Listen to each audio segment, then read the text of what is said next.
Хамтдаа залбирцгаая.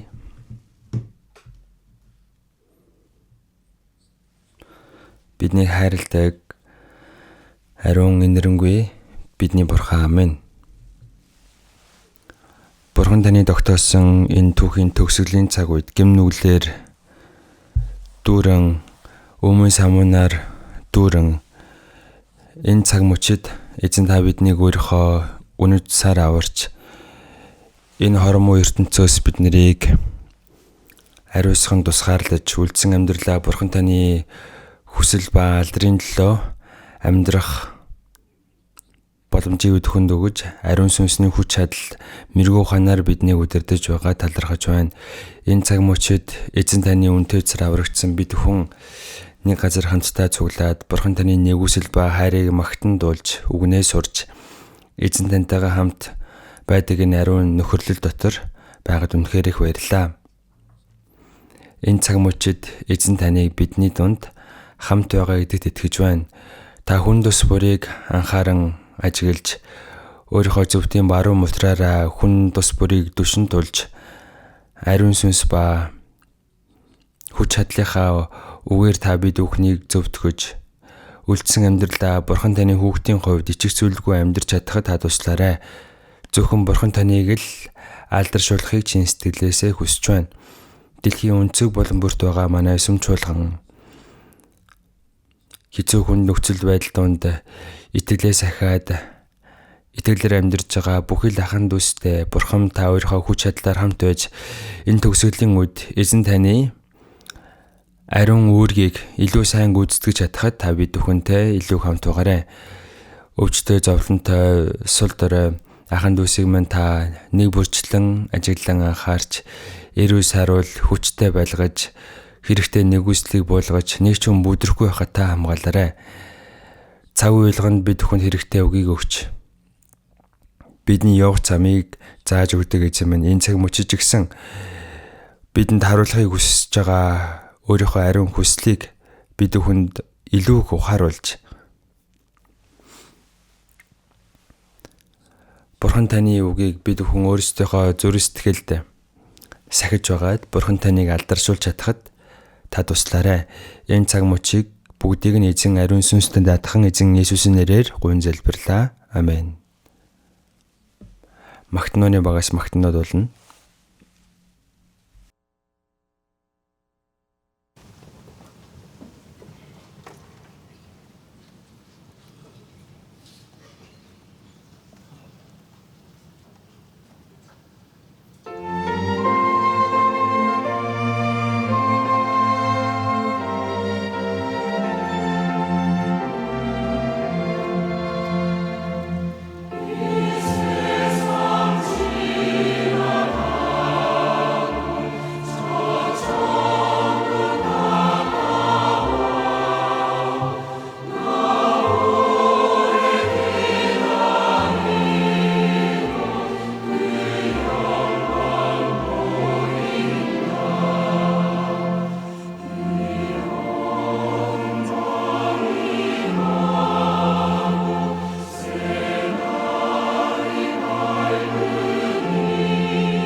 Хамтдаа Библийн Ром 11-ээс харъя.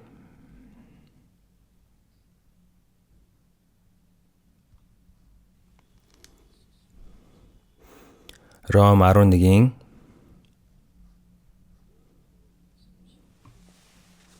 35-аас 36 хүртэл. 12-ийн 2 хүртэл юм байна. 12-ийн 2 хүртэл Ром 11-ийн 35-аас Ром 12-ийн 2 хүртэл. Уншаад үгэй. Хэн өөртөө эргүүлж төлөвлөхээр түүнд урьдчилж өгсөн бай. Учир нь түүнээс түүгээр түүнд бүх юм байна.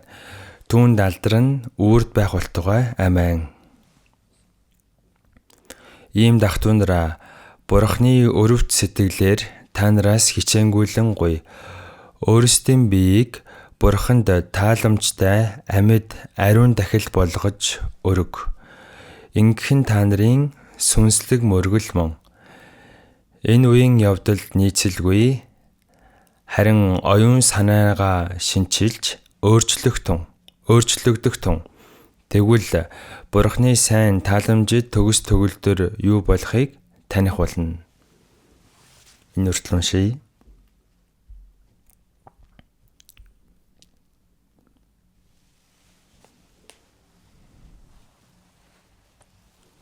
За энэ удаа Нью-Йорк, Кентики мужид байдаг зуны семинарын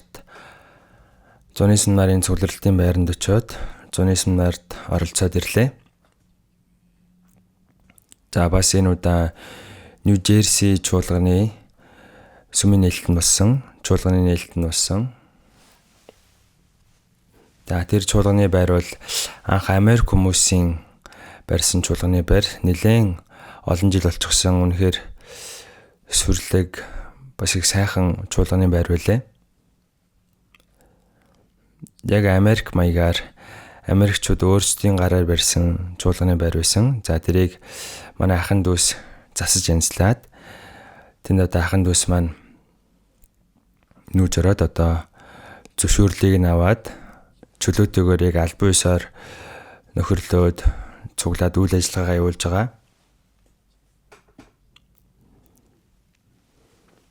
За тэр чуулганы байр хойштоо Нью-Жерсид сайн мэдээ тараахад их тусдын болох болов гэж бодож байна.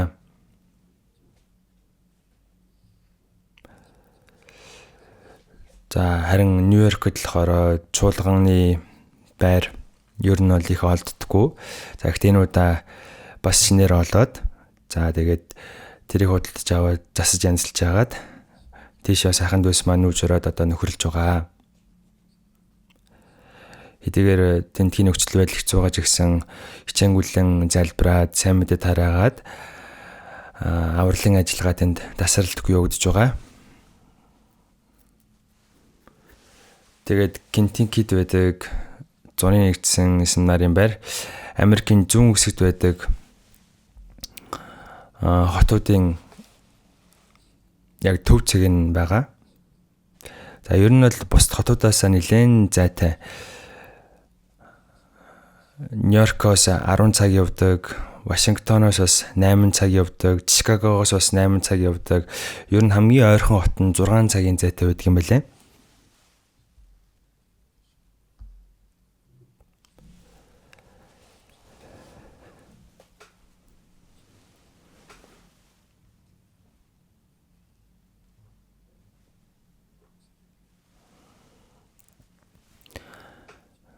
За тэгээд Кентикид байдаг манай зуны нэгдсэн семинарын байрны талбайн хэмжээ бол одоо 175 км квадрат.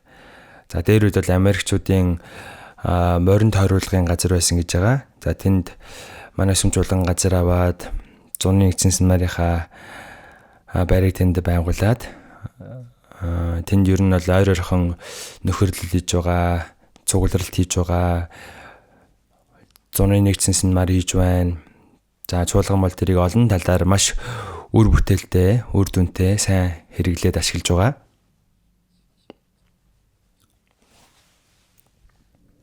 За манай улсын хувьд бол ер нь 3 цаг явхад л ямар нэгэн хот руу бол чөлөөтэй хүрчдэг. Гэхдээ тэнд бол хамгийн багадаа 8 цаг, за тэгээд 10 цаг явж иж нэг хот руу хүрдэг тийм зайтай байдаг. Тэгсэн хэрнээл аханд ус маань тэр хоол замыг туулаад бие биентэйгээ нөхөрлөө сайн мэдээ тарааж байлаа. За тийшээ очиад би бурхан бидэнтэй хамт байгаа юм байна. Бурхан бидний дунд ажиллаа илүү агуугаар явуулж байгаа маа гэдгийг мэдэрсэн. Америкт сайн мэдээ бас хүчтэйгээр тараагдж байлаа. За харин өнөөдөр бүгдээрээ саний унсан үгээр дамжуулан 12-ийн 1-р ишлэлийг харах юм бол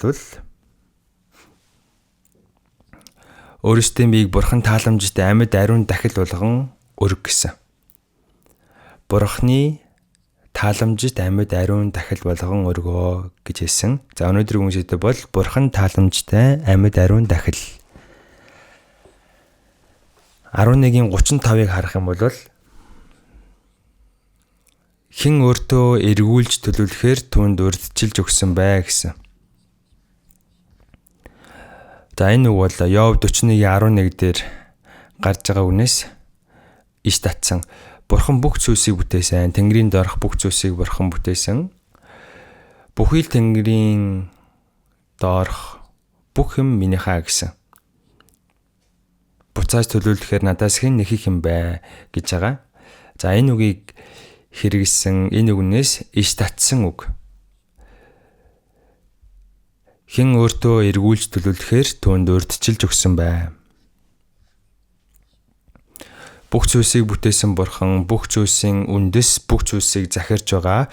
Бүх зүйлсийг бүтээсэн зорилго нь бурханы төлөвлөгөөний дагуу болж өрнөж байна. Бурханы төлөвлөгөөний дагуу эргэлдэж байна. Тэр энэ бүх зүйлс бурханы алдар магтаалын төлөө байгаа. Тэгэхээр хэн эзэнд буцаан төлөх вэ гэсэн.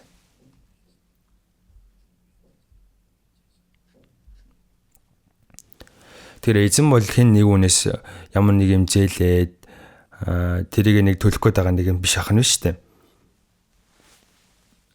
1-р шастер 29:14-ийг харвал Давид ариун өргөөг барихын тулд өөртөө байгаа маш их эд баялгаа бас ард түмнийхээ эд баялгийг бүгдийг нь нийлүүлээд бурханд өргөсөн. Тэгээ бурханд ингэж залбирсан. Би хэн болоод миний ард түмэн юу болоод ийхүү сайн дураараа өргөж чадсан бай. Учир нь бүх зүйл танаас бөгөөд таны мутраас би танд өргөсөн юм аа. Эзэн танаас авсан юм л бид бүхэн эзэн танд өргөж байна гэсэн. Үнэхээр баттай, үнэхээр тодорхой хэлсэн. Угаасаа бидэнд анханаас юу ч байгаагүй. Бидэнд байгаа бүх зүйл эзний өгсөн зүйлсүүд.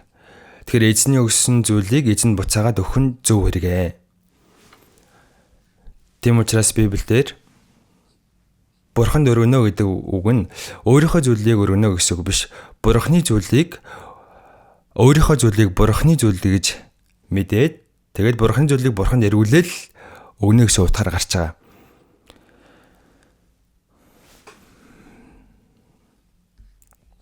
Учир нь бүх зүйл эзнийх бөгөөд эзэн бүх зүйлийг бүтээсэн бахнэ. Эзнээр дамжуулан бүх зүйл өнөөдрийн хүртэл байгаа.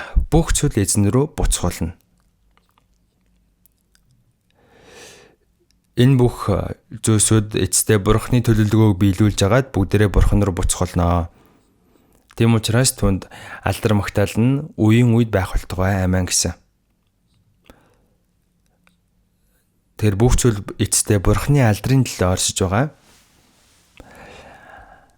12-ийн 1-р ишлэлийг харах юм бол ийм дахтундраа.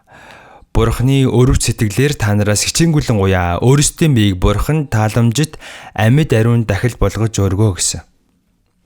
Ингэхэн та нарын сүнслэг мөргөл мөн. Ийм дахтундраа. Аврагдсан итгэж хүмүүс танд хэлсэн үг байна. Бурхны өрөв сэтгэлээр та нараас хичээнгүлэн гуяа. Бурхны инэрлийг авсан бол энэ үгийг сонсоо гэсэн үг. Эфес 2:4-өөс харах юм бол өршөөлөөр баян бурхан маань биднийг хайрлсан агуу хараараа алдаа зөрчил дотроо өгсөн биднийг Христтэй хамт амьд болгосон. Та нар нэгүслэр аврагдсан билээ гэж гарч байгаа. Биднийг өршөөлөөр баян бидний бурхан аман бидний тэр агуу хайраараа өршөөж бидний нүгэл хилэнцгийг уучлж бид ингээд бурханы нэгүслэр аврагдсан байна. Өршөөл гэдэг нь бурханы өрөвдөж хайрлсан хайр. Бурханы өршөөлийг авсан бол энэ үгийг сонсох ёстой гэсэн үг.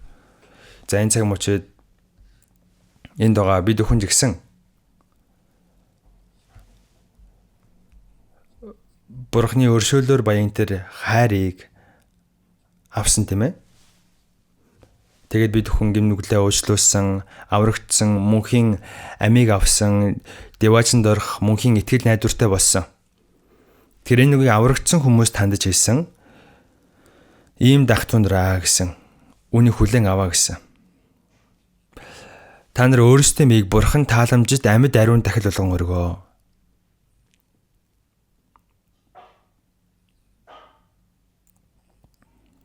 Аврагдсан хүний бие, сэтгэл, сүнс бүгд эзнийх гэдгийг мэдж байгаа.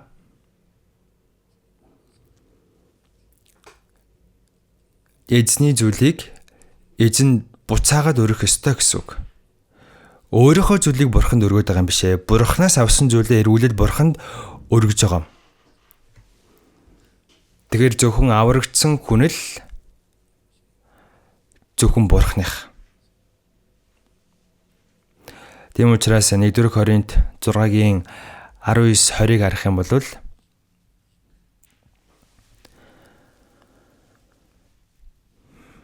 та нарын бие бол бурхнаас өгөгдсөн доторч нь байдаг ариун сүнсний сүм гэдгийг та нар мэддгүй юм уу? Та нарыг үнтэйгээр худалдан авсан. Та нарын бие сэтгэлийг би худалдан авсан гэсэн. Эзэн энийг үнтэйгээр худалдан авсан учраас бид бүхэн энэ биеэрээ бурхныг алдаршуулах ёстой. Үнийг зөвхөн аврагдсан Христэд итгэж хүн л ойлгох боломжтой байх нэ. Тийм учраас өөрсдөө бурхан таламжтай амьд ариун дахил болгож өргөө гэсэн. За энэ үгийг ойлгохоос өмнө эхлээд бид нэр үүнийг мэдэх ёстой. Бид нар бурханы төлөө ямар нэгэн зүйлийг хийхээс өмнө бурханы бидний төлөө хийсэн зүйл гэж байгаа. Тэр бол тэрийг бүгдээрээ Библиэс олж уншийе. Эфес 5 дугаар бүлэг, Эфес 5.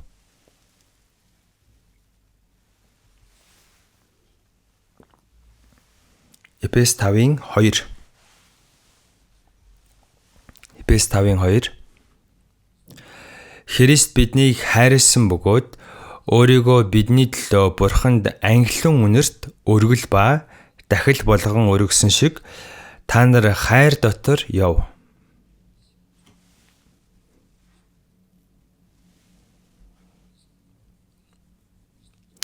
За энэ дээр Христ бидний төлөө өөрийгөө орхисон гэж байна. Есүс гэм нүгэлгүй нэгэн бурхантай эргэтгэж нэгэн тэр нэгэн хүний дөрөвтэйгээр хүний биетэйгээр энэ дэлхий дээр ирээд яг хүнтэй адилхан 33 жил амьдэрсэн. Тэгээд хамгийн сүүлд нь гэм нүгэлгүй тэр нэгэн дэлхийн ертөнцийн гэм нүглийг өөрийнхөө дээр үрээд хамгийн өрөвдөлтөй гэмтэн шиг ташуурдуулаад хамгийн аимшигтай загалмайн ялыг үрээд нэлгааны газар руу явж байгаа хон шиг хүний авч болох хамгийн аимшигтай хараа шийтгэл зовлон дарчиллыг амсаад өглөө 9 цагаас үдээс хойш 3 цаг хүртэл 6 цагийн туршид загалмай дээр цовдлогдонгоо зовлон амсаж өөрийнхөө үнэтэй цусыг бүгдийг нь урсгасан. Тэр бидний төлөө өөрийгөө орхисон. Эзэн бид нарыг аврахын төлөө өөрийнхөө амийг орхисон. Тэгээд бурханд анхлан үнэрт өргөл ба дахил болгон өргөсөн. Бид нар бурханд яг үндэ юу ч өргөж чадахгүй. Гэхдээ эзэн Есүс биднийг аврахын төлөө өөрийнхөө биеийг бурханд өргөх дахил болгон өргөсөн. Тэгээд бурханд анхлан үнэрт дахил болсон байна. Хуучин гэрээний үеийн Израильчууд гим нүгэл хийх юм бол өөрийнхөө хийсэн гим нүглийг цайруулахын тулд үхэр хонь ямаа авчираад нийтлээд цусыг нь урсгаад цусаар нь дахил өргөдөг байсан. Тэр тэгтээ төгс дахил биш ээ. Харин Есүс Бурхны хураг болж ирээд дэлхийн ертөнцийн бүх гим нүглийг өөрийнхөө дээр үрээ загалмай дээр үхээд өөрийгөө орхиж Бурханд ангилан үнэр дахил болж очсон байна. Бурхан тааламжтай Бурхныг баярлуулсан дахил болж чадсан байна. Бид нарыг аврах нь Бурхныг баярлуулах ажил учраас тэрээр Бурхан тааламжтай ангилан үнэр дахил болж өөрийгөө өргөсөн байна. Тийм учраас Есүс биднийг аврахаар энэ дэлхий дээр дахилчаар ирсэн. Бас энэ дэлхий дээр өөрийнхөө биеийг дахил болгон өргөсөн байна. За 1 Петр 2:5-ыг харуул. Та нар ч бас Есүс Христээр дамжуулан Бурхан тааламжид сүнслэг дахилуудыг өргөх ариун дахилч болох хэрэгтэй гэсэн. Аврагдсан хүнийг Есүс Христээр дамжуулан Бурхан тааламжид сүнслэг дахилуудыг өргөх ариун дахилч болоо гэж хэлсэн байна. Тэгэхээр аврагдсан Христэд итгэгч хүн Бурхныг баярлуулах сүнслэг дахилуудыг өргөх дахилч байх хэрэгтэй. За тэгээд 1 Петр 2:9-дэр та нар сонгогдсон угсаа хаан дахилч. Израилийн ард түмний дундах хамгийн сүр жавхлантай, суу алдартай ажил мэргэжил бол дахилч. Хэн дуртай дахилч болдоггүй. Израильчуудын дундаас тусгаарлагдсан, онцгойлон тусгаарлагдсан хүмүүс 10-ны хөвгүү дундаас дахилч болох ёстой байдаг.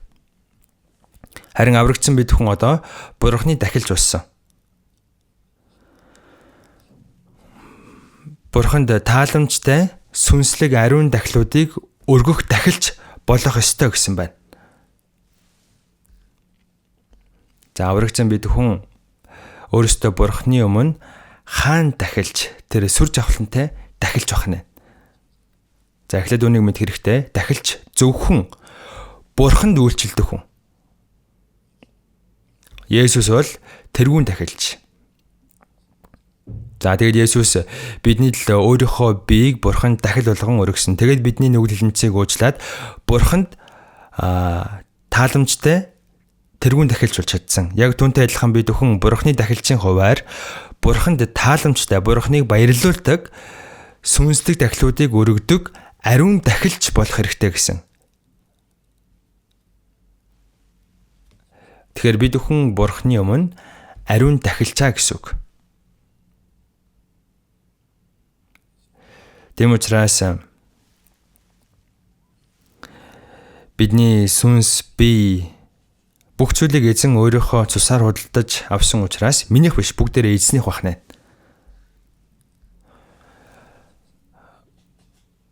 Өөрсдийн биеийг Бурхан тааламжтай амьд ариун дахил болгож өргөө гэдэг чинь эзний тушаал юм. Эзний захирамж. Энэ бол ариун тушаал. Өөрсдийн биеийг Бурхан тааламжтай амьд ариун дахил болгож өргөө. Инхэн та нарын сүнслэг мөргөл мөө.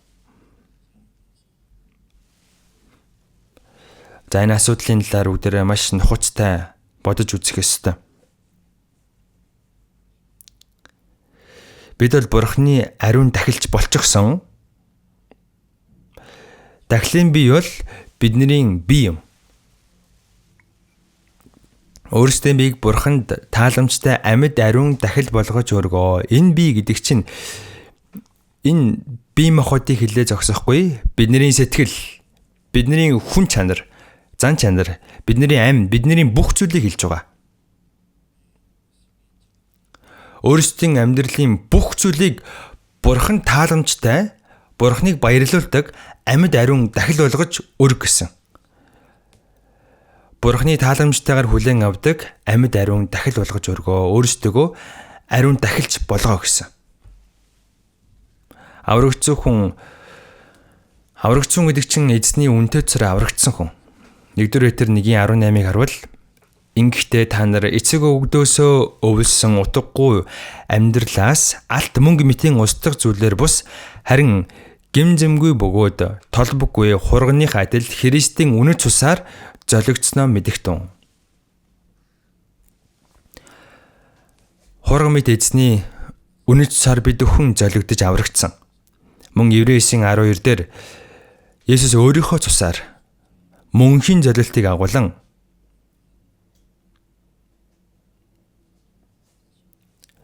бидний төлөө өөрийгөө өргөж цусаараа мөнхийн золилтыг гүйцэлдүүлсэн. Биднийг аврахын төлөө Бурхны хийсэн ажил бол үнэхээр гайхалтай, үнэхээр агуу. Эфес 1:7 дээр түүний нэгүслийн баялгаар түн дотор цусаар нь бидэн золилт гэм нүглийн маань уучлал бий гэсэн. Золилт гэдэг нь миний гэм нүглийг төлөөсийг өмнөөс маань төлсөн гэсэн үг. Тийм учраас бид хүн нүглээ уучлууллаа, мөнхөд гэм нүглээ уучлууллаа гэж ярьдаг. Үнэхээр гайхалтай биш үү гэж үү? Бурхан биднийг хайрласандаа өөрийнхөө цорын ганц үгээ дахлын бий болгож өргөсөн. Бидний нүглийн төлөөх дахлын бий болгож мөнхөд өргөсөн. Тэгээд биднийг аварсан. Одоо аврагдсан бид хүн эзний үнэт цусаар аврагдсан, золигдсон, тэгээд ариусгагдсан, тусгаарлагдсан хүмүүс. Илчлэл 1:5-ыг харвал биднийг хайрладаг бөгөөд өөрийнхөө цусаар биднийг нүглээс маань чөлөөлж Бурхан биднийг хайрласандаа Христийн цусаар биднийг нүглээс чөлөөсөн. Гэм нүгэл ба үхлийн эрх мэдлээс биднийг чөлөөсөн. Тэгээд өөрийнхөө эрх мэдлийг бидэнд өгсөн. За тэгээд биднийг дахилчаа болгосон байна. Түүнд алдар хийгээд ноёрхолт нь үеэс үед байх болтугай. Бурхны хаанчлал гэдэг нь Бурхны хаанчлал чинь хаанчлалын хамгийн чухал зүйл нь ард түмэн. Хаанчлалын 3 чухал зүйл байгаа. Эрх мэдэл нь тийм ээ Бурханд байгаа. Газар нутгийн шин тэнгэр, шин газар, ард түмэн аврагдсан итгэгч бид хүн. Бид хүн тэр хаанчлалын ард түмэн.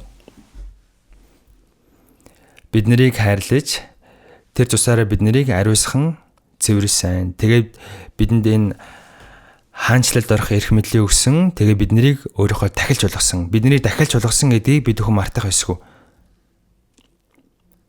Тийм учраас аврагдсан бид хүн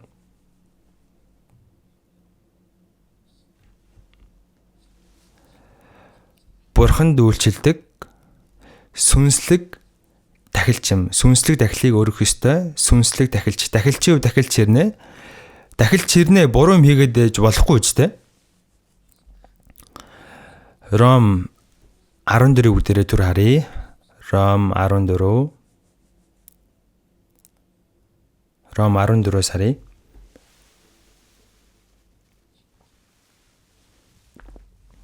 Ром 14:7-8-ыг хамт уншийе.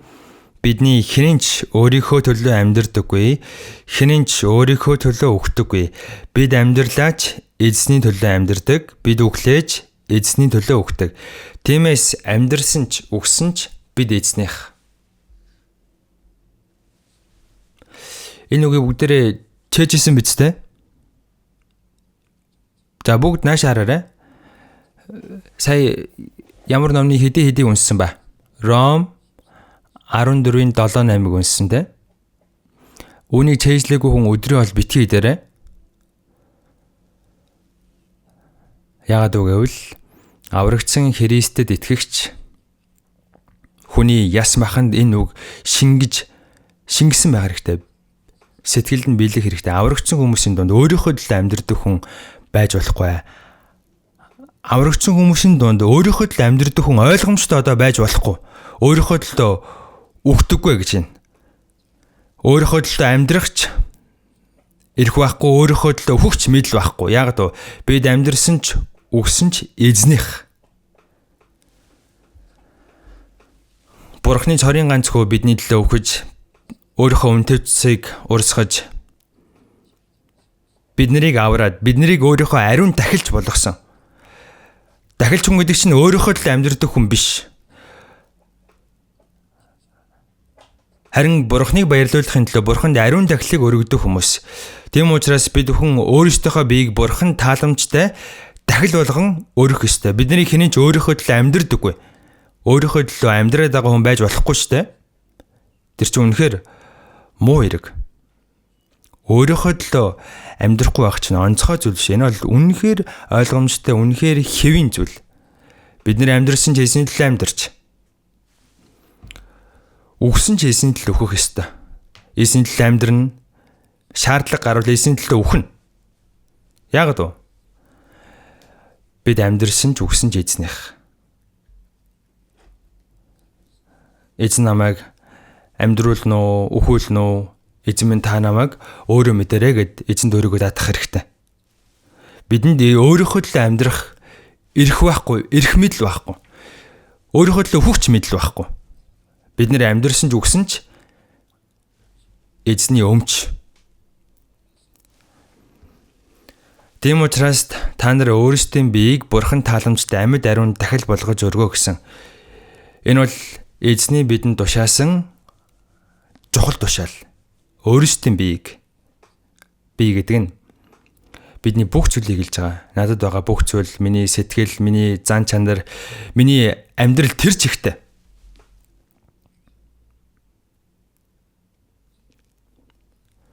Бид нэр амьдрал дээр юм ярих, үйлдэх, бидний бүх зүйл Бурхныг баярлуулах, Бурхан тааламжтай амьд дахил байх хэрэгтэй. Амьд дахил.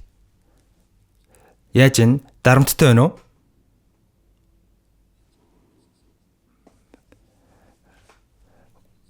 Өөрийнхөө төлөө амьдрдаггүй, өөрийнхөө төлөө өгдөггүй хүн уул нь болох хэрэгтэй. Гэхдээ бодит байдал дээр тийм хүмүүс яаж ин? Яг үндэ цөөхөн байна. Энэ бол бидний сул тал. Уул нь аврагдсан хүмүүс зөндөө байна. Тийм ээ? Энэ дага бүх хүмүүс аврагдсан. Гэхдээ эзний төлөө үхэх, эзний төлөө амьдрах хүн яг бодит байдал дээр олон биш байна.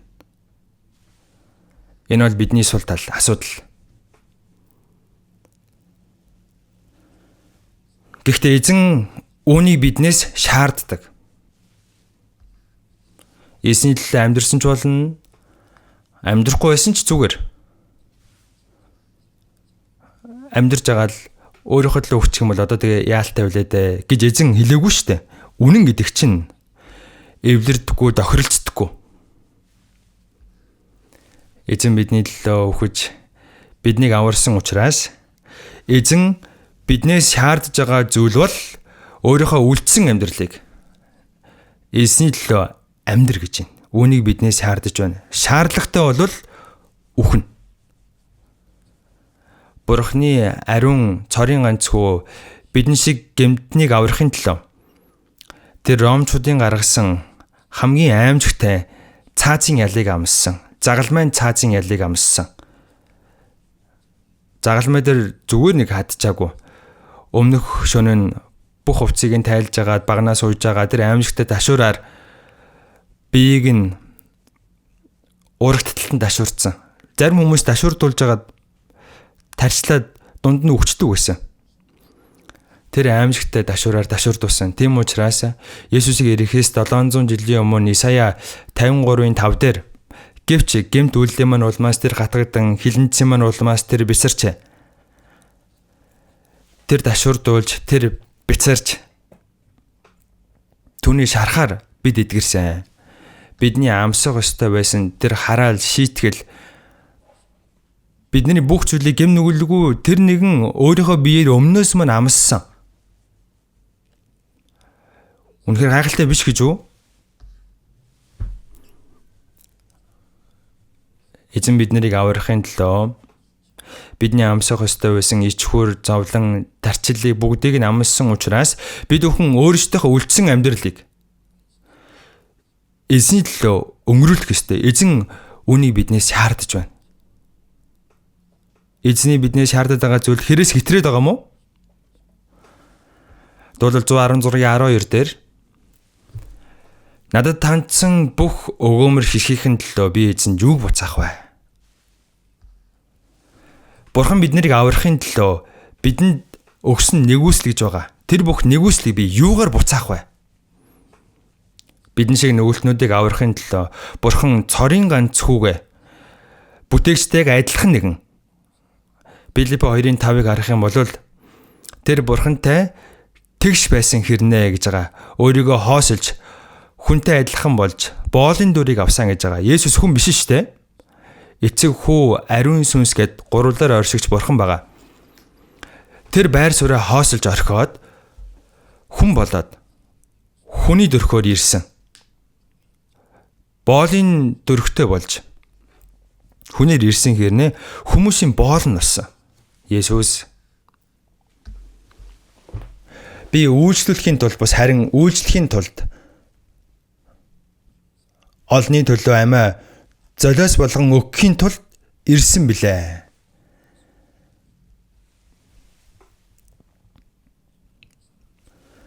Бурхан хүн шиг болоод боолын дүр төрхтэй болоод хүнд үйлчлэхийн тулд ирсэн. Тэгэд хүмүүсийн төлөө өгсөн. Энийг бол хүн өөрийнхөө оюун ухаанаар яагаад ч ойлгохын аргагүй. Гэхдээ бурхан үүнийг хийсэн, үүнийг гүйцэлдүүлсэн. Тэгэд бурхан биднийг авраад биднийг өөрийнхөө хөвгүүд болгосон. Мөнхийн деважинд орох тэр сурч авахлантай найдварыг бидэнд өгсөн. Бурхан өөрийнхөө хаанчлыг бидэнд өвлүүлсэн. Бурхан бүгдийг нь өгсөн гэж амласан. Энэ дэлхий дээр амьдарч байгаа хугацаанд хүртэл Бурхан биднийг өнцөн хүүхэд мэт орхилгүй. Энэ дэлхийн ертөнц дуусах хүртэл Бурхан бидэнтэй хамт байна гэж амласан. Энэ их нэгүслийг, энэ бүх нэгүслийг юугаар хариулах вэ? Бид нэр хоромхон зурч үнийг мартаж болохгүй. Аврагдсны дараа өөрийнхөө төлөө амьдрах биш. Аврагдсны дараа бид бүхэн биднийг аварсан Бурханы нэгүсэлд хариулахын төлөө амьдрах ёстой. Тэгвэл үүнд яаж хариулах вэ? Намайг хайрлаж өгсөн нэгүсэл буцааж чадахгүй маа гэхэд өөрийнхөө сул дорой сэтгэл, сул дорой биеэрээ эзнийхээ боол болёо. Яаж хариулах юм бэ? Яг үндэ бид нэр эсийн төлөө 100 удаа өгсөн ч тэр нэгүслийг бүгдийг нь хариулж чадахгүй. Хариулж чадахгүй маа гэхэд өөрийнхөө сул дорой сэтгэл энэ дутмаг бие эзэндээ боол олгож өргөё. Боол гэдэг чинь өөрийн гэсэн ямар нэгэн хүсэл тэмүүлэлгүй, хүсэл мөрөөдөлгүй байхыг хэлж байгаа. Өөрийн гэсэн төлөвлөгөөгүй зөвхөн эзнийхээ төлөө. Библиэлд боол гэдэг үгийг грекээр дүүлос гэж байгаа. Зарц адилхан. За дээр үед мөнгөөр боол худалдаж авдаг байсан. Тэгэх юм бол эзнийхээ өмч нь болно. Боол хүнд өөрийн төлөвлөгөө, өөрийн хүсэл сонирхол, өөрийн эрх чөлөө байхгүй зөвхөн эзнийхээ төлөө өгсөн ч амьдрсан ч зөвхөн эзнийхээ төлөө амьдрдаг хүн юм. Есүс ч гэсэн энэ дэлхий дээр ирээд боолын дүр төрхтэй болсон. Бурханд өхөл хүртэл захирагдсан. Тэгээ загалмайн өхөл дуулууртай байсан байна. Есүс энэ дэлхий дээр боолоор ирээд өхөлд хүртэл Бурханы үгэнд дуулууртай захирагдсан. Биднийг аврах Бурханы зориг төлөвлөгөөний төлөө өөрийгөө өхөлд хүртэл захируулсан байна. Одоо бид хүн Есүс Христийн боол Илж Паул Христ Есүсийн боол Паул би гэж хэлсэн. Өөрийгөө Христ Есүсийн боол гэсэн. Энэ түүний байнгын бахархал байсан. Би Есүс Христийн боол байна. Би Есүс Христийн зарц боол. Тийм учраас Илж Паулын амьдралыг харах юм бол өөрийнхөө л амьдрсан удаа нэг ч байхгүй. Зөвхөн сайн мэдээд харахын төлөө даарч, өсөж, байнгын нойр дутлаа. Олон удаа дашуурдуулсан, олон удаа шоронд хоригдсон, олон удаа өхлийн аюултай тулгарч байсан. Чулуугаар шидүүлээд, үхчээд, тийм ээ? Хотоос гаргасны дараа эргэж амьлаа дахиад тэр хот руу орсон. Хамгийн сүүлд бүх зам Ромоор дамжина гэх үед Илж Паулын сүүлчийн хүсэл нь Ромд очиж сайн мэдээ тарах байсан. Тэгээд Ромд очиж сайн мэдээ тараагаад сүүлдээ цааслуулаад өгсөн. Би Ромд Илж Паулын хоригдож байсан газар дорох шоронд орж үтсэн, цааслуулсан газар руу хүртэл очиж үтсэн. Тийм учраас Галаат 6-гийн 17 дээр Илж Паул ингэж хэлсэн. Би биедээ Есүсийн оромнуудтай гэсэн. Есүс Бурхны хайр, Бурхны үг бие махбод болоод ирсэн нэгэн. Филипп Есүсээс эзэн минь ээ та эцгийг харуулаач, энэ л бидэнд хангалттай гэсэн. Тэр үед Есүс намайг харсан миний эцгийг харсан гэсэн үг гэж хэлсэн. Яагаад эцгийг харуулаач гэдэг байгаа юм бэ гэсэн. Тэгэхээр Бурхан нүдэнд харагдахгүй гэсэн бие махбодоор ирсэн нэгэн бол Есүс. Үзэгдэж байгаа нэгэн бол Есүс. Есүсээр дамжуулан Бурханы хайр гарч ирж байгаа, Бурханы хүч чадал гарч ирж байгаа. Давалгааг намжаасан, салхийг тогтон болгосон, өгсөн үнийг амьлуулсан, уян өвчтөй хүнийг цэвэршүүлсэн зөвхөн Бурханы хийж чадах зүйлийг Есүс хийж байсан. Есүсээр дамжуулан Бурханы хайр ил харагдсан. Есүсийг явсан дараа Илч Паул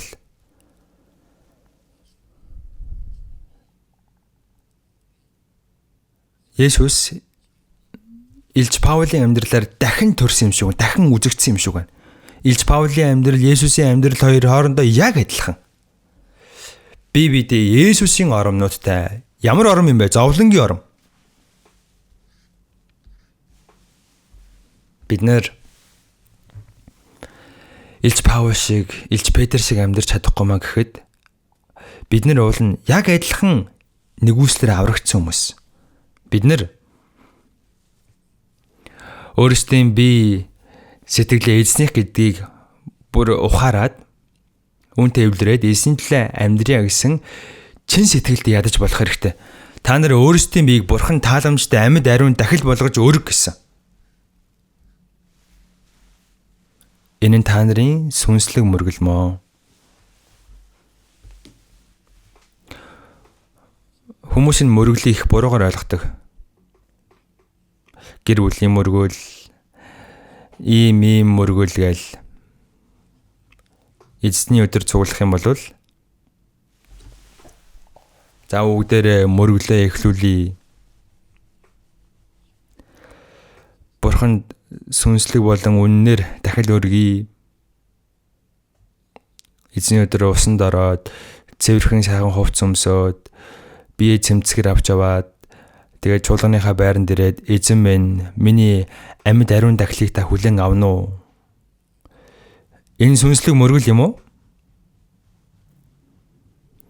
Мөргөл гэж юу болохыг үнэхээр мэддэггүй. Иохан 4-дэр нэгэн самар эмэгтэй Есүстэй уулзаад таныг иш үзүүлж болохыг би харлаа гэсэн. За манай өвдөж энэ Грекийн уулан дээр шүтэн босгоод тэн мөргөл өргөдгөө. Харин танайхан болохоор мөргөл үлдэх газар Иерусалим байгаа гэж ярьдаг шүү дээ гэсэн. Соломон өгснөөс хойш Израиль 2 хуваагдсан. Хойд Израиль өмнөд Юда. Хойд Израиль Ассирчуудад 722 оны үед манай эртний өмнөх 722 оны үед мөксөн.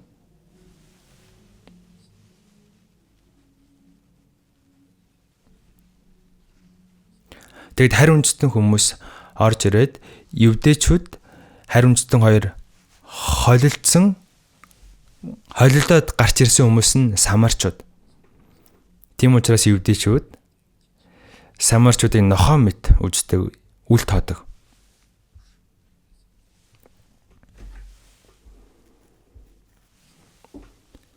Тийм учраас хойд израильчууд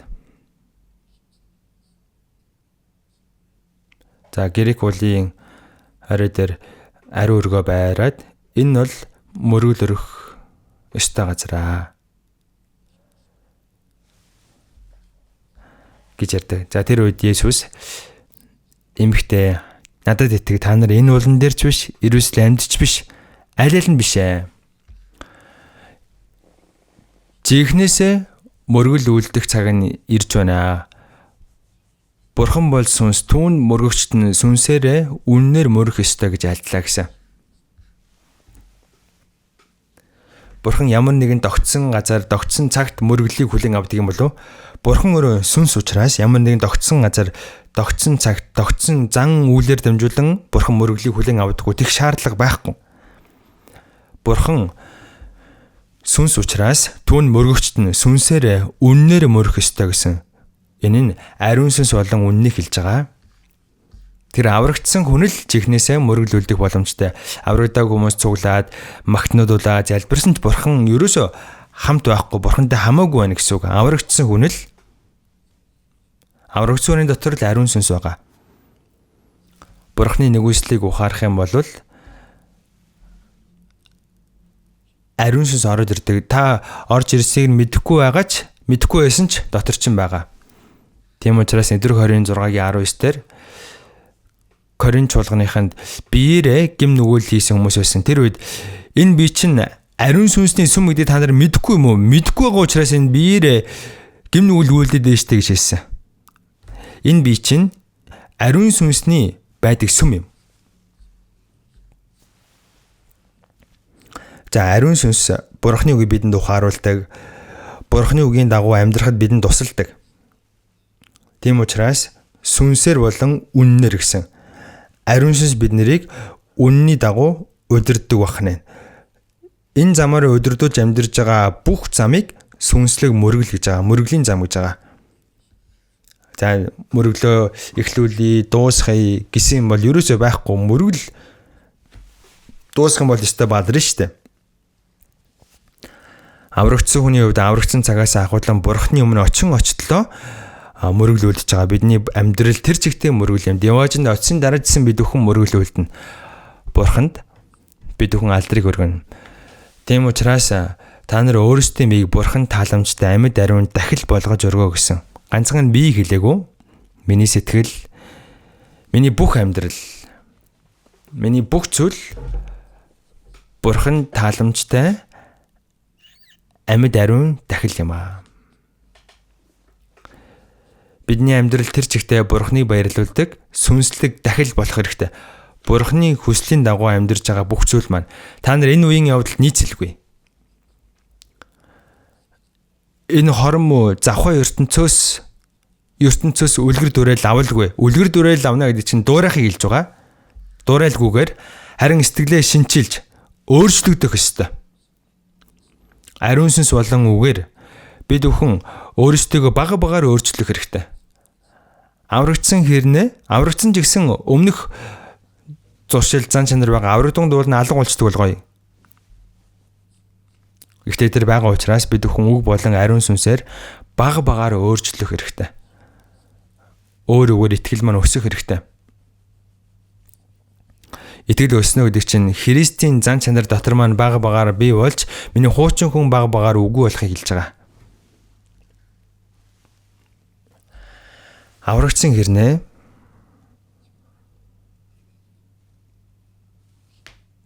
за миний хийсэн зүйл 90%, ариун сүнсний удирж байгаа нэг 10%. За жоохон өсөх юм бол ариун сүнсний хувь нь 20%, би өөрөө 80%, 30%, 70% ингээл бага-багаар харьцаа нь өөр болно.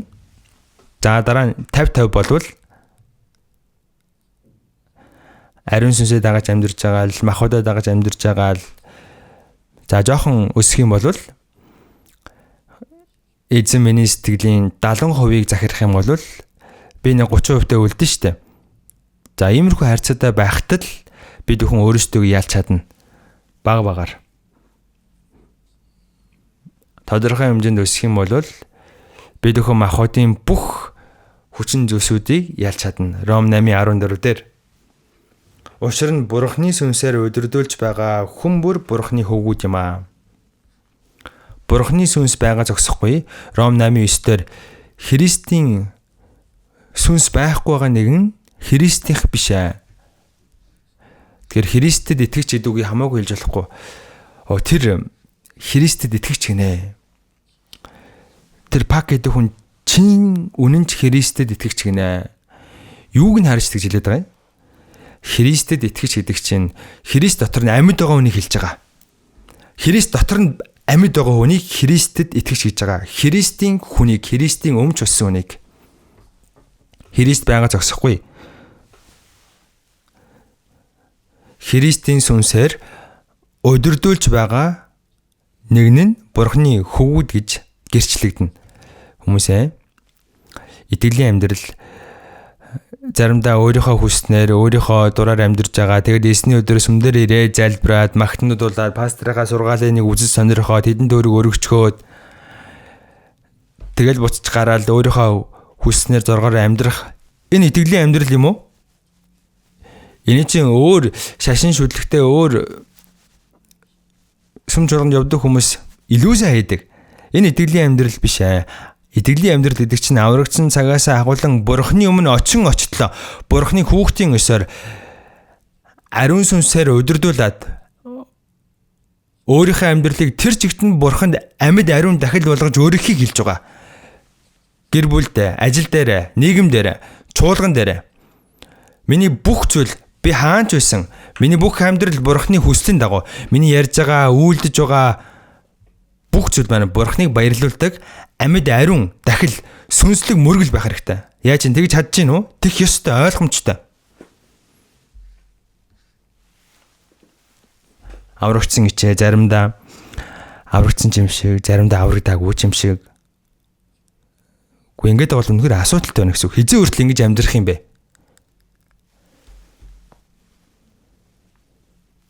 Энэ бол та нарын сүнслэг мөргөл юм а гэсэн. Бидний сүнслэг мөргөл бол миний ярьж байгаа зүйл, миний гаргаж байгаа үйлдэл, миний сэтгэл, амьдрал бүх зүйл Бурхныг баярлуулах тааламжит дахил юм. Үүнийг л сүнслэг мөргөл гэдэг байгаа.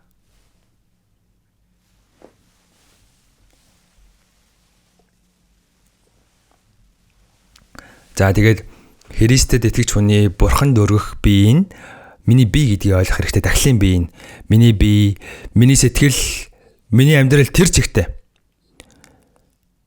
Миний амьдралын бүх зүйл Бурханд өргөж байгаа амьд дахлын бие байх хэрэгтэй. Миний бие чинь дахлын бие юм а. Бурханд өргөж байгаа дахлын бие. Эзний дахлын ширээний өмнө бүгдийг нь өргөсөхийн дараа эзэнтэйгээ төгс нөхөрлөх болно. Ийм магтанд байдаг те. Эзний дахлын ширээний өмнө бүгдийг нь өргөсөхийн дараа эзэнтэйгээ төгс нөхөрлөх болно. Энэ нь за жишээлх юм бол A, B гэдэг хоёр найз байна. A гэдэг найз нь үнэхээр үнэнч. B гэдэг найзаа үнэхээр их хайрладаг. Харин B гэдэг найз нь тийм үнэнч биш. Тэгэх юм бол үнэнч бус энэ хоёр найз хоорондоо чин сэтгэлээсээ төгс нөхөрлөж чадахгүй юу? Чадахгүй шүү дээ. Хүн хоорондын үерхэл нөхөрлөлж өгсөн аль нь үнэнч байж чин сэтгэлээсээ үнэнгээсээ нөхөрлөж чадна. Эзэн бидэнд үргэлж үнэнч байдаг. Харин бид нар эзэнд үнэнч байж чадахгүй байх юм бол эзэнтэй чин сэтгэлээсээ нөхөрлөж чадах уу? Эзний дахлын ширээний өмнө бүгдийг нь өргөсөхийн дараа эзэнтэйгээ төгс нөхөрлөх болно. Эзэн бидний төлөө өөртөө байгаа бүх зүйлээ өргөсөн. Та бүхэн сайн мэдж байгаа үстэй? Гэтэл яагаад бид нар эзэнд тэгж хандаж чадахгүй байгаа юм бэ? Эзний төлөө амьдрнаа гэдэг чинь эзний төлөө амьдарч байгаа юм шиг үгүй юм шиг энэ ямар тоглоом юм уу?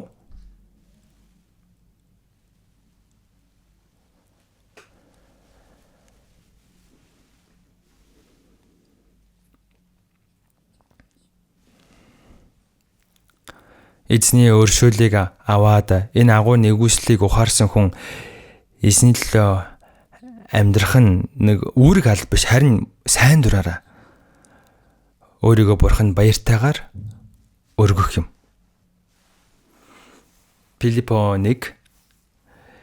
Филиппо 1-ээс дүр харъя.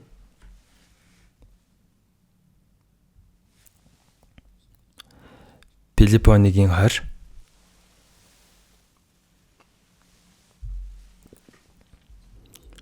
Филиппо 1:20 хамт уншия.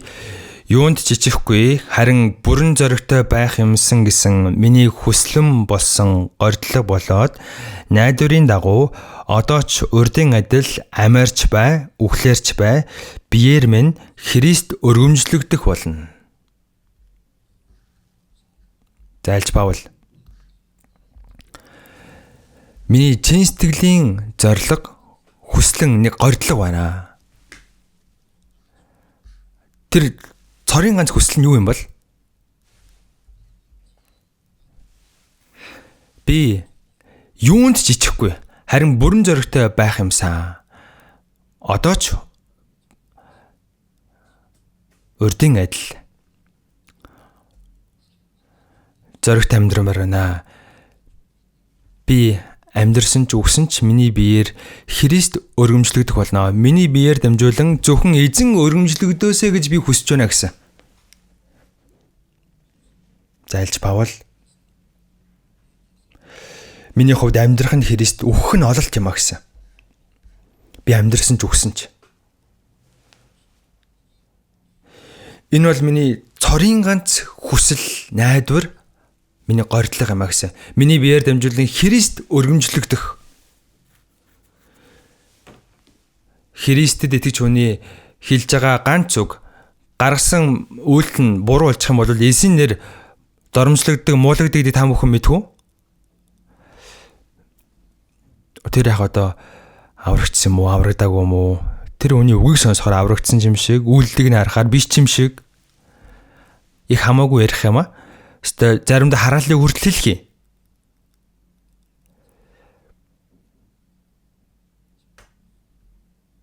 Заримдаа өстой өөрийнхөө дураар, өөрийнхөө зургаар хамаагүй үйлдэл гаргах юм а.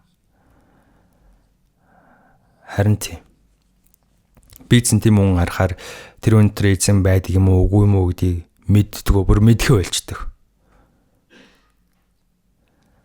Аврагдсан хүмүүсийн дунд хүртэл хурамч нь нэлээд олон байгаа гэж би бодож байна. Тийм учраас 2 дугаар Коринт 13:5 дээр та нар итгэл байгаа хэсгээ шалгаа. Та нарын дотор байгаа итгэл Бурхны хүлээн сүрдэг итгэл мөн үү үгүй гэдгийг шалга гэсэн. Өөрийнхөө итгэлийг шалгаад үз. Христ үнэхээр та нарын дотор байгааг та нар өөрсдөө мэддэггүй юм уу? Христ байгавал яах ёстой? Христ миний амьдралын эзэн болох хэрэгтэй.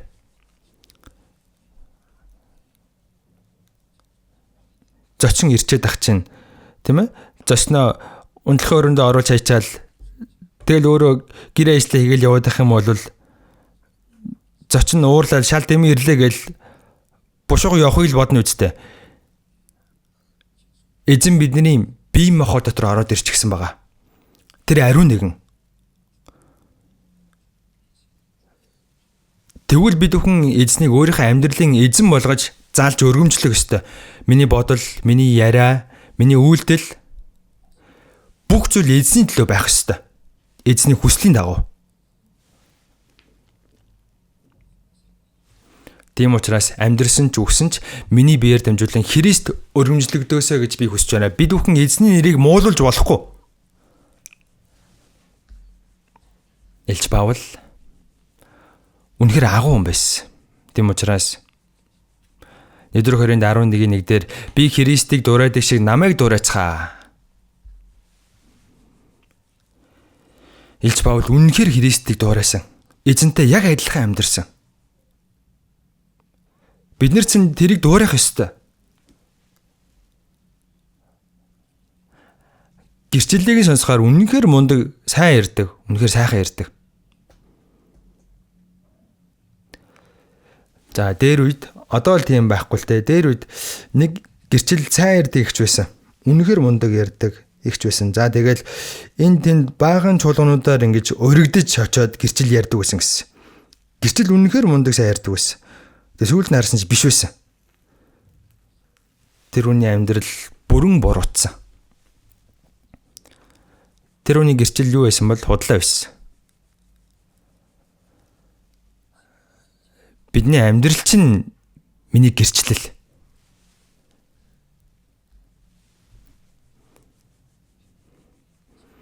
За бурхан дөргиж байгаа дахил бол Израильчүүдийн бурхан дөргсөн дахил бол соггүй байх хэрэгтэй, өөс үгүй. Леви 22-ын 20-ыг харвал бурхан дөргиж байгаа дахилд өөс байх ёсгүй, соггүй байх хэрэгтэй. Өөс өгөх юм бол бурхан тэрийг хүлээн авахгүй мэдж байгаа юу? Малахи 1:6-ыг харуул. За олж уншийе. Хуучин гэрээний хамгийн сүүлийн ном.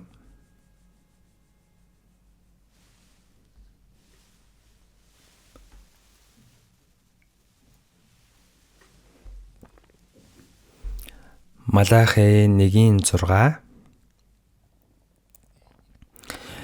Миний нэрийг үл хүндлэгч дахилч нараа хүн эцгээ зарцсан эзнээ хүндтгэдэг. Би эцэг юм бол намайг дээдэлж байгаа чинь аль вэ? Би эзэн юм бол намайг хүндэтгэж байгаа чинь хаана байна гэж төг төмдийн эзэн та нарт хандан айлдаж байна. Гэвч та нар би таны нэрийг яаж үл хүндэлсэн юм бэ гэж асуудаг. Та нар бузардсан талхыг миний тахилын ширээн дээр өргөдөг. Гисэн атлаа та нар би таныг яаж бузарсан юм бэ гэдэг. Та нар эзний ширээ гэдэг чинь жигшил юм гэж хэлснээрээ бузарлаж байна.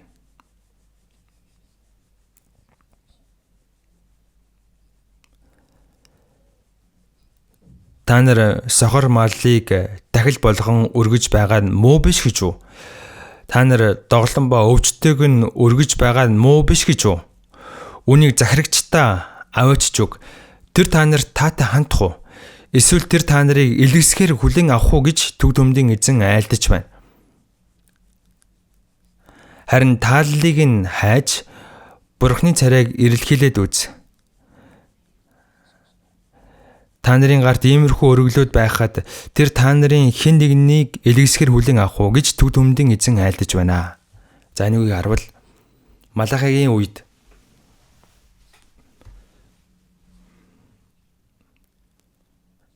Бурханд үйлчлэхэд үйлчилж байсан. Гэхдээ Бурхныг алдаршуулах юм бол тэдэнд бүр огт байгаагүй. Миний нэрийг үл хүндлэгч дахилч санаа. Дахилч хэрнэ? Бурхныг алдаршуулдаг, Бурханд тааламжтай дахилыг өргөдөг дахилч байгаагүй. Харин Бурхны нэрийг үл хүндлэгч дахилч нар байсан. Хүн эцгээ зарцсан эзнээ хүндтгэдэг. Би эцэг юм бол намайг дээлж байгаа чинь айл юм бэ? Одоо ч юм байна штэ. Бид нэр залбирахдаа Бурхан минь бидний аав минь гэлдэг. Та аавыгаа хэр зэрэг хүндэлж байгаа вэ? Үгээр ааваа гिचээл үйлдэл нь шал өөр байгаад ах юм бол за хүмүүс тэгдэг штэ. Энэ хэний үв вэ гэл. Хүн үнэхээр зөв сайн амьдрал үнэхээр өстэй аав нь мундаг хүн шүү. Энийг харахаар хүүг нь харахаар яг аав нь бодогдоод идэв. Аав нь харагдаад идэгээл. Тэг хүн юм бол аавыгаа дуурайх хэрэгтэй штэ. Гэтэл хүн өстэй дор зургаараа амьдрдаг. Тэгэх юм бол энэ одоо хэний хүүхд вэ? Ямар сонио хүүхд вэ гэнэ үстэй? Боол эзнээ дээдэлдэг. Бид Есүс Христийн боол эзнийг дээдлэн хүндлэх ёстой. Ганцхан үгээр биш. Бид бүхэн үйлдэлээрээ. Та нар намайг хүндэтгэж байгаа чинь хаана байгаа юм бэ? Би эзэн юм бол намайг дээдлж байгаа чинь хаана байгаа юм бэ? Боол нь юм бол эзнээ хүндэх хэрэгтэй. Хүндэтгэж үйлчлэх ёстой. Тэгшээрнэ бид таны нэрийг яаж үл хүндэлсэн юм бэ гэж асуудаг. Энэ Малахигийн цаг үеийг харах юм бол үнэхээр бүр цайжчихсан байсан. Бид эзэн таныг хизээ үл хүндэлсэн юм бэ? Цагаандаа гарчихсан байсан. Та нар бузарсан далахыг миний дахилын ширээн дээр өргөдөг. Гисэн атлаа та нар би таныг яаж бузарсан юм бэ гэдэг. Бохир бузар далах өргөчөөд. Та нар сохор, доглон, өвчтөг надад дахиад болгон өргөсөн. Бурхан тухайд өргөдөг байсан үхэр хонь ямаг өөсөвгүй согоггүй өргөх ёстой байсан. Гэтэл тэд доглон, сохор, өвчтөй наадхаа захирагчтай аваачид өгөөд үзэгсэн. Тэгэх юм бол тэр ах уу хүнд үрдэл юм өөхтө хамгийн цэвэрхэн хамгийн сайхныг нь өгжөөж тэр чин зөв хэрэг үзтээ. Гэтэл тэд бурхан доглон, сохор, өвчтөй тийм юм өгсөн. Хүнд өртөл өгвөл хүн өртөл авахгүй штэ. Тийм юм өгчөөл тийм юм бурханд өгчөө бурханаас та бидэнд нэгүслээ өгөөч гэдэг байсан. Миний нэрийг үл хүндлэгч дахилч нараа гэсэн. Бид нар тэгвэл бурханд үйлчлдэг дахилч нар тэгвэл бид нар яах ёстой юм бэ?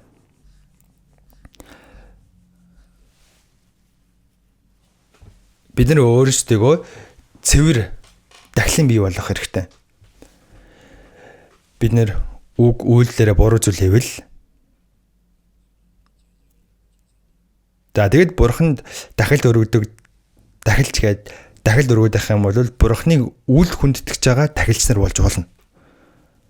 Бурхны дахилч идэх чинь бурхны дахилч хэн дуртай нь болд юм уу? Хаамаагүй дахилч болчдөг юм уу?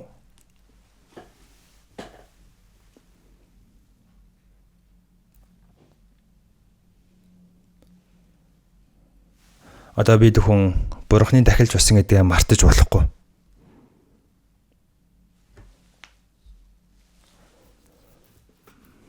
Бурхан тааламж дахил өргөх ариун дахилч нар.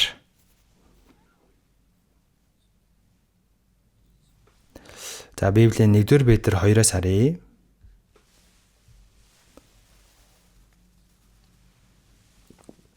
Нэгдүгээр Петр 2.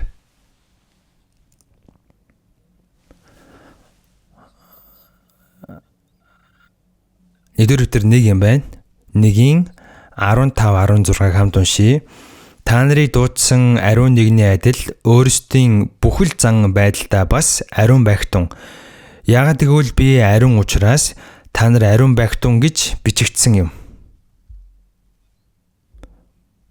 За аврагдсан бид хүн 15 дээр гарч байна. Та нарыг дуудсан ариун нэгний адил өөрсдийн бүхэл зам байдалтай бас ариун байхтун. Биднийг аварсан Бурхан аав маань ариун. Тийм учраас та нар бүхэл үйлдэл, бүхэл зам байдалтай ариун бай гэсэн. Ариун байна гэдэг чинь тусгаар явахыг хэлж байгаа. Гим нүглээс тусгаар явахыг хэлж байгаа. Бид нэр тусгаар амьдрах ёстой.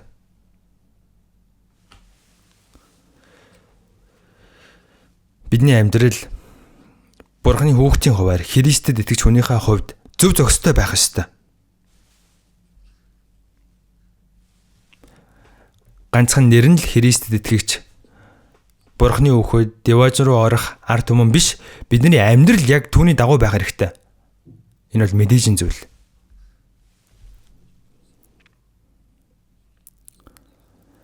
Би ариун байсан шиг та нар ч ариун байх тун гэсэн. Бурхан аав нь ариун байсан юм чи бид нар ч хүүхдүүд нь бид бүхэн ариун байх ёстой. Дээрэс нь дахилч өөрөө ариун байх ёстой. Дахилчин өргөж байгаа дахлын бие ч гэсэн ариун байх ёстой. Бидний бие дахлын бие гэсэнтэй. Тэгэхээр бидний бие, сэтгэл, амьдрал тэр чигтээ ариун байх ёстой, тусгаар байх ёстой. Бурханд тааламжтай амьд ариун дахлыг өргөхийн тулд энэ дэлхийн ертөнцийн бүх гэм нүгэл худал хуурмаг зүйлсээс бид хүн тусгаар байх ёстой. Энэ үеийн явдал нийцэлгүй. Харин оюун санаагаа шинчилж өөрчлөгдөх тун гэсэн. Бурхны сайн тааламжид төгс төгөлдөр хүсэл юу болохыг тань. Энэ дэлхийн ертөнцийг битгий дагаад бай. Харин өөрчлөгд. Энэ дэлхийн ертөнц үнэхээр хором болж штэ. Хором болж байна, завхарч байна. Бас садар самун болж байна. Тийм учраас Үлс 2 дээр Пентекостийн өдөрт 3000 хүмүүс үг сонсоод ухаарад аврагдж байсан. 3000 хүн баптизм бүрдсэн. Тэр аврагдсан хүмүүст ингэж хэлсэн. Энэ гажууд үеийнхнээс аврагдагтун гэж тэднийг сэнхрүүлж байлаа гэж хэлсэн. Мөнхийн сүрлээс аврагдсан хүн энэ гажууд үеийнхнээс тусгаар байх ёстой. Энэ дэлхийн ертөнц чинь хормоо завхай үнэхээр бүр ялзарч байна. Гажуудж байна. Үнэхээр хормоо болчихсон байж штэ. Соёл иргэншил хөгжиж байна, тийм ээ? Шинжлэх ухаан хөгжиж байна. Гим нүгэл дагаад бүр үрдэн хөгжиж байна. Бид нар энэ болгоноос тусгаар байх ёстой. Үүнтэй адилхан төстэй дагаад ураагаад амьдраад иж болохгүй. Тэгж амьдрч чадах уу? Гэхдээ ойлгомжтой ингэж амьдрах ёстой. Эзэн үүнийг биднээс шаардж байна. Деваж руу явж байгаа хүн там руу явж байгаа хүнтэй адилхан амьдрал гэж болохгүй үстэй. Ишлэл 22 дээр бузар мог үлдэг чинь бузар муугаараа байг. Зөвд нь зөвд явдлаа үйлцээр л байг. Ариун нь ариунаараа л байг. Зөв бусыг үлдэг чинь зөв бусаа үйлцээр л байг. Учир нь цаг ойрхон байна. Деваж руу орох байгаа хүн деваж руу орох байгаа хүн шиг тусгаар байх хэрэгтэй. Там руу явж байгаа хүн нь там руу явж байгаа хүн шигэ тийм ээ. Хангалттай үгүйсээ хормоо болно. Бид нар ингэж салж тусгаар байх ёстой. Энэ дэлхийн ертөнц бол гим нүгэл дүүрэн. Бид хүн хизээч эвлэрч болохгүй. За сүүлийн үеийн Христэд итгэж хүмүүс, Христийн шашинтай хүмүүс гаднах байдал нь Христэд итгэж, дотор нь юу ч байхгүй, дахин төрөлтийг ч мэдгүй, ариун сүнс байдгийг ч мэдгүй, үннийг дагаж амьдрахыг ч мэдгүй, зөвхөн хэлбэр, хальс. Сургаалт үгс 14:12 дээр хүнд өөрт нь зөв мэд харагдавч хожим нь үхэл төрөх зам бий гэсэн үг гардаг. Өөрийнхөө явж байгаа замыг деваж руу явна гэж боддог. Гэхдээ яг очиод үзэх юм бол там руу орно.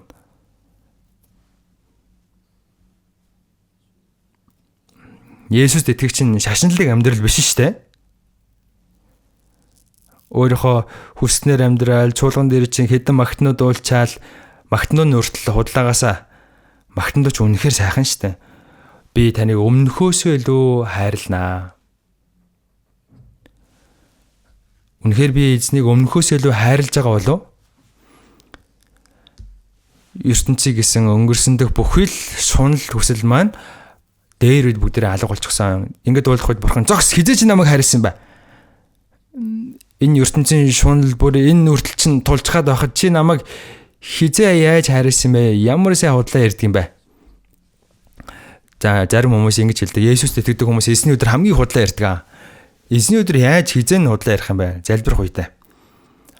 Сэтгэлгүй залбирхыг чинь худлаа ярина гэдэг нь магтан дууных нь үг нь бол их сайхан. Гэхдээ сэтгэлгүй магтан дуу чинь худлаа штэ. За ингэж бодож үзэхээр Есүст итгэдэг хүмүүс чихнээсээ эзний өдөр хамгийн худлаа ярьдаг юм шиг байгаа юм. За цуглаал магтнуудуулаад залбирх үед яг л тэнгэр элчиг. Чуулганы хаалганаас гарсан цагаас ахуулна л ертөнцийн хүмүүстэй төстэй болчдөг.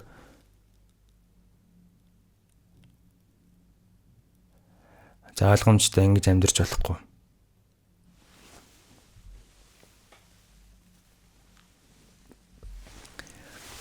Тэгэхээр бид хүн энэ ертөнцөөс тусгаар байх хэрэгтэй.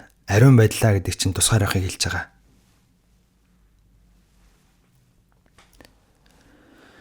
Бид хүн бурхан тааламжтай амьд ариун дахил болохын тулд энэ дэлхийн ертөнцөөс тусгаар байх хэрэгтэй. 2 дугаар Коринт 6-аас бүгдээ харъя. 2 дугаар Коринт 6. 2 дугаар Коринт 6.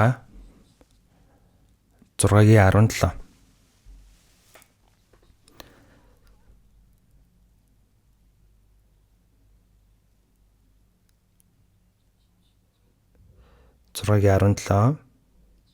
Хамт уншия. Тиймээс тэдний дундаас гарч тусгаар бай гэж эзэн айлтдаг. Бузар юмд бүхвэр би та нарыг хүлээн авч би та нарын эцэг болж та нар миний хөвгүүд охид болно гэж төгс хүчит эзэн айлтдаг гэжээ. Тиймээс тэдний дундаас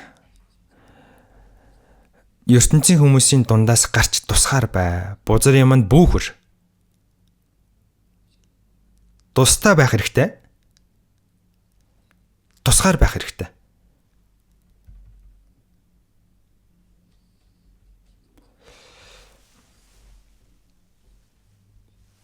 За ажил дээр ингээл үжлэг болдог, архиухаар юм уухаар гадагшаа гардаг. За тэгэл уугаас уух үед чи яагаад уудгүй ихээр би угаасаа уудгүй гэж хэлдэг те. За уухгүй гэж хэлэхээр бас заримдаа янз бүрээр хэлүүлдэг штэ. Архиугаад гим нүгэл хийсэн тохиолдол олон байгаа шүү. Архиугаад тийм ээ биеийн үнэлэгчийн газар руу явсан хүмүүс хүртэл байдаг. Та бүхэн мэдхүү? дарсанд бүс октор үүнд хит самуурал буй. За архиуж болохгүй. За чи яагаад уухгүй? Би уухгүй. Би сүлүүд юм ууж байгаа. Ямар юм ууж байгаа? Би хуучин гэрээ гэдэг юм ууж байгаа. Шинэ гэрээ гэдэг юм ууж байгаа. Оо чи Есүст итгэдэг юм уу? Би уухгүй. За тэгээ архиа шууд нуруунд дээр асгачдаг. За асгасан ч болно, асахгүйсэн ч болно. Ер нь бол архиуж байгаа тэр нийлэг нь оролцохгүйсэн дээр. За бүр очихоосоор аргагүй байдал үүсэх юм бол тийшээ очиж зүгээр ширээн дээр нагаа самар энэ төр байвал түүж идэл сууж явах хэрэгтэй. За тэгээ хүмүүс ажиглаа харж идэг Есүс итгэдэг хүн үнэхээр мөн үү? Өөртөөгөө төстэй байгаад их юм бол энэ худлаа юм байна биш юм байна гэж боддог. Үнэхээр тусгаар байх юм бол жигнэсээ тэр үеэс хавлан айж эхэлдэг. Энэ нэр жигнэсээ өөр юм байна шүү. Би нэр ингэж амьдрч чадах болов гэл. За миний мэддэг хүмүүсийн тунд аврагдангуудаа үнэхээр өөрчлөгдсөн. За тэр хүн өөрчлөгдсөнийг хараад ажлынх нь газараас бүр 10-аад хүн аврагдсан байгаа. Нийтрүү 23:15 дээр та нарын дотор байгаа найдварын талаар асуух хүн бүрд хариу өгөхөд ямагт бэлэн бай. Гэхдээ дөлгөөн бөгөөд хүндэтгэлтэйгээр хариул. Ийм баттай итгэл найдвар байх юм бол хүмүүс тэрийг мэдхийг хүсдэг. Наад чи нэрээ чинх юм уу? Дотор нь байгаа итгэлийг жигнэсээ дотроо бүр хүндэтгдэг. Гаднаа тэрийг харуулахгүй шүү дээ. Ихтэй дотроо нэрээ ямар бахархан бор ямар мундаг юм бэ гэд дотроо нэрээ жинх юм байна гэж хүндэтгдэг. За гаднаас нь ингээл гадна талтай бол тийм ээ. Аврагдсан Христэд итгэж хүн энэ дэлхийдээр худлаа юм яриад хоёр нүрэ гараад ах юм бол хүмүүс хардаг. Өө энэ худлаа юм байна гэж шууд мэдчихдэг. 2-7-гийн 1-ийг хамт уншийе.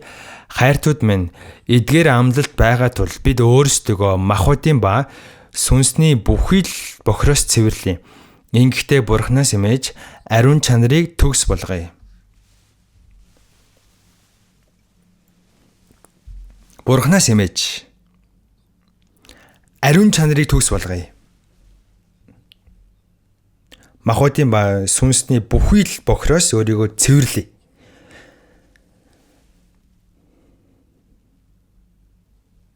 Бид нар гим нүглээс айж явах хэрэгтэй. Хорноос илүү гим нүглээс айх хэрэгтэй. Бурханаас имэж ариун чанарыг төгс болгоё. Бага багаар өөрчлөгдөж төгс болох хэрэгтэй. Матай 5:48 дээр тийм тэнгэрлэг эцэг чинь төгс байдаг шиг та нар мөн төгс бай. Бурхан бүрэн төгс нэгэн. Тийм үстэй. Бид нэр бага багаар түүнийг дуурайх ёстой. Газар дорох нэг агуултай 7 жилийн дараа нистэг шавж болдгоо гэж үг байдаг. Бид нэр бага багаар бидний сэтгэл амьдрал өөрчлөгдөж, бидний үг үйлдэл өөрчлөгдөж, эзнийг ирэх үед Филиппо 3:21 дээр гарч байгаа үг шиг дорд биеийг маань өөрийнхөө цог жавхалтанд биетэй адилхан болгон өөрчилнө гэсэн. Эзэн ирэх үед энэ дорд мөхөс бие эзэнтэй адилхан сүр жавхалтантай биетэй болж өөрчлөгдөнө. Энэ чигээрээ бид нэр явахгүй. Ариун биеэр, сүр жавхалтантай биеэр ингэж өөр болохоос өмнө бидний сэтгэл зүрх бага багаар өөрчлөгдөх хэрэгтэй. Тэр шавж шууд нистэг шавж болчихдоггүй. Эхлээд 7 жил газар дор байдаг.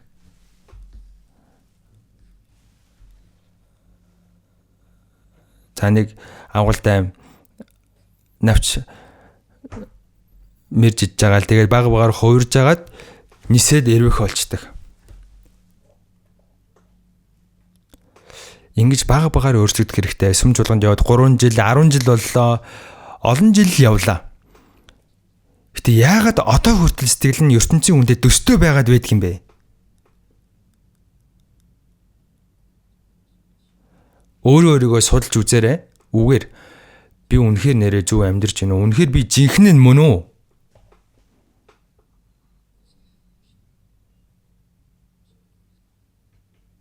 За Исая 52-аас үдэрээ харъя. Исая 52 52-ийн 11. Исая 52:11 хамт уншия. Яв тэндээс гар бузар юмд бүүхэр тэндээс гараа цэвэр бай. Эзний сав суулгыг тээгчтэй.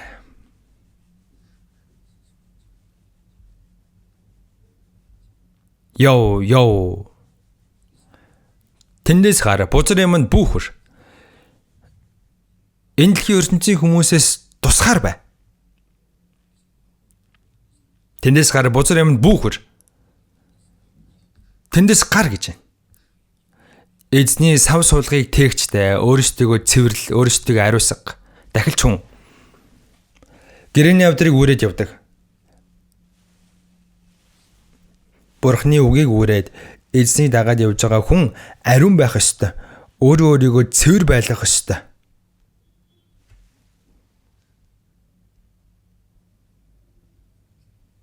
Бид эзэн ирэх юм бол бидний дорд бие эзний цог жавхлантай биетэй адилхан болж өөрчлөгдөнө. Түүнд инхүү найдаж байгаа бүхэн түүний цэврийн адилаар өөрийгөө цэвэршүүлдэг. Бидэнд ийм найдвар байгаа шүү дээ. Эзэн ирэх юм бол энэ бие эзэнтэй адилхан өөрчлөгдөн. Тэнгэр элчээс илүү үцгэлэнтэй бол энэ чигээрээ бид нэр явахгүй шүү дээ. Ийм найдвар байгаа бүх хүмүүс түүний цэврийн адилаар өөрсдөө цэвэршүүлэх ёстой. 1-р 3-аас ахвалан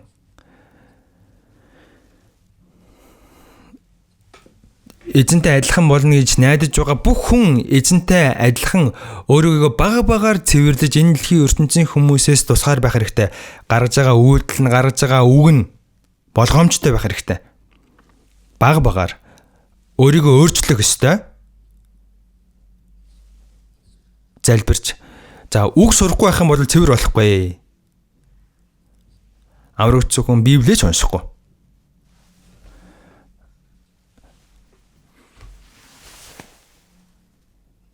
За би хаяа ийм юм сонсдог.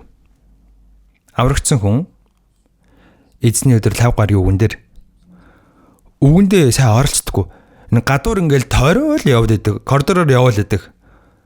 Үг сурахгүй байгаа юм чинь тэр хүн хизээ яаж өөрчлөгдөх юм бэ? Өдөр болгон Библийг жоохон уншаад жоохон биш юм байна. Их уншаарай. Хичээнгүлэн залбираарай. Өөрөөсөө хичээх хэрэгтэй. Өвчтөе үжээж нэг юм тийм ээ ууж байгаа аль болоо ингээд алдаг оноо уудах юм бол эмчнээсээ өвчнөөсөө салах уу? Бид нэр хуучин гэрээ гэдэг эмээ угаа, шин гэрээ гэдэг эмээ угаад үгээ байн сурах юм бол бид бүхний сэтгэл өөрийн ирэхгүй байн өөрчлөгдөнө. Багаар өөрчлөгдөн, багаар эзний дуурай. Үг гэсэн хамаа замраагүй битгий яриарай. Ахан дүүсээ үзэн ядаад байгаа мó? Үзэн ядагч болгон алуурч юм уу? Уучлах чадахгүй юм танд байна уу? Эзэн та нарыг уучлсны адил бие биенийг уучлал гэсэн. Ингээл эхнээс нь нэгээр нь өөрчлөх хэрэгтэй үстэй. 1 жил боллоо, 3 жил боллоо, 10 жил өнгөрлөө. Яг хийвэрэ.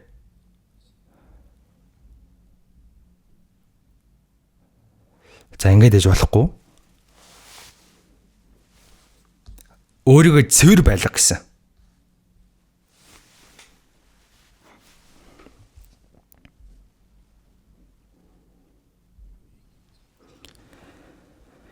Ливийн 1:5 дээр Бурхан дахил болгон өргөдөг шатал дахил бол Бурханы өмнө хонь юм уу ямар өргөж байгаа бол ихэд нийтлэх ёстой. Нийтлээд арсыг нь өвчтөг. Арсыг нь бүгдийг нь өвчнө. Тэгээд дараа нь эвдэнэ. Хэсэгчлэн эвдэнэ. Тэгээд дахлын ширээн дээр тавиад бүгдийг нь шатаана. Шатаал дахил дэд чинь галан дахил, галаар шатаагаад өрөх дахил. Бид бүхэн эзний өмнө өөрийгөө нийтлэх ёстой. Сэтгэлийн чинь эсрийг дайддаг махбодын хүсэлт ачаалуудыг цээрлээ гэсэн. Арсын өвчнө гэдэг чинь хуучин хүнийг хуучин зан чанартай тайлж хаяхыг өвчж хаяхыг хэлж байгаа. Тэгээд ариун сүнсний гал дээр өөрийгөө тавиад өөрийгөө бүрэн шатаагаад өрөх ёстой. Өөрийгөө эвдэж байгаад өөрийгөө Бурханы өмнө бүрэн өрөх ёстой. Та өөрийгөө Бурхан шатаал дахил болгоод Эхлэл 22-ийн 12-ыг харуул Бурхан Авраамд ингэж хэлсэн. Чи цорын ганц хүү хайрт Исаак надад дахил болгон өрг гэсэн. Миний цорын ганц хүү Исаак 100 настайд минь төрсэн Исаак одоо 13 14 яг хөөрхөн насн дээр үйжсэн. Тэгсэн чинь хон нийлж байгаа юм шиг нийлээ дахил болгоод өрг гэсэн. Авраам за өөрийнхөө хүүхдэд түлээ өөрүүлээд Морийн уул руу дагуулад явсан. Аав нь хүүн аава биднэрт түлээ байна, хутга байна, галан байна. Харин дахлын хураг нь хаана байгаа юм бэ гэсэн. Тэр үед Авраамд ямар байсан бол чи хоньно гэж ямар хэлтэй нь штэ тий. Бурхан бэлдсэн байгаа. Хүүгээ өргөхөв дөргөнө. Гэхдээ дотор нь ямар хэцүү байсан бол ямар их шанаасан бол хүүхдээ уйж байгаа л хүлж байгаад өнөөдөр Бурхан чамайг шатаалтай хөлөөлгөж өрг гэсэн нүдэн. Яг хатах гэж байсан. Бурхан би хатгалаа шүү гэж хэлээгүй. Бурхан тэр үед ямар их ярьсан гэж Авраам гэж 2 удаа дуудаал стоп боссоо. Чи цорын ганц хүү Исаак надаас харамдалгүй надад өргөлөө. Чамайг надаас эмээдгийг би одоо л мэдлээ. Авраам тэнцсэн. Тэр үед хажууханд нь бутанд эврээрээ тэгэлж гисэн байсан нэг хонь байсан. Тэгээд тэрийг өмнөөс нь өргөсөн. Авраам Исаакийг өргөхөд Авраамын сэтгэл ямар их өвдсөн болоо. Бид нар өөрийгөө Бурханд өргөхөд бидний сэтгэлдсэн заримдаа маш их өвддөг.